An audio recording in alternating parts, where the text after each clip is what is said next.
எவ்வளோ நாள் தாங்க லேபர் கறக்கிறத நம்ம வேடிக்கை பார்த்துட்டே இருக்கிறது. நாமளும் கறக்கணும் அப்படின்னு சொல்லிட்டு இன்றைக்கி கறக்க கிளம்பியாச்சுங்க.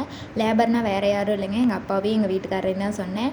ஏன்னா அவங்க வயக்காட்டு வேலைக்கு போயிட்டு வந்து உடனே கறக்க ஆரம்பிக்கிறாங்க. அவங்களுக்கும் கொஞ்சம் கஷ்டமாக இருக்கும் இல்லையா, சரி ஹெல்ப் பண்ணுவோம் அப்படின்னு சொல்லிட்டு நம்மளும் கறந்து பழகணுன்னு இன்றைக்கி கறக்க ஆரம்பித்தாச்சுங்க. நம்ம பண்ணையிலே இருக்கிறதே ரொம்ப சாதுவான மாடாக செலக்ட் பண்ணி நம்ம கறக்க ஆரம்பித்தாச்சு.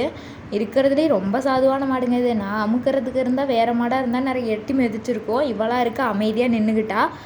ஃபஸ்ட்டு கறக்கும்போது பால் வந்து குண்டாவிலேயே விழலைங்க, அங்கேயும் இங்கேயுமா போயிட்டே இருந்துச்சு. அப்புறம் கொஞ்சம் ஆக ஆக நமக்கே கை இன்னைக்கு வந்து கறக்க ஆரம்பிச்சிட்டோம். கறக்க கறக்க ரொம்ப வலி ரொம்ப கையெல்லாம் ரொம்ப வலி எடுக்க ஆரம்பிச்சிருச்சுங்க. இல்லை நம்ம தான் கறந்தாகணும் இந்த மாட்டை அப்படின்னு சொல்லிட்டு ஒரே வெறியோட கறக்க ஆரம்பித்து கடைசியாக கறந்து முடிச்சாச்சுங்க. அவங்க கறந்தால் 4 லிட்ரு கறக்கிற மாடு நான் கறந்தனாலையோ என்னவோ 3 லிட்ரு தாங்க கறந்தது. நான் கறந்தனால ஆல்ரெடி ரொம்ப லேட் ஆகிடுச்சு.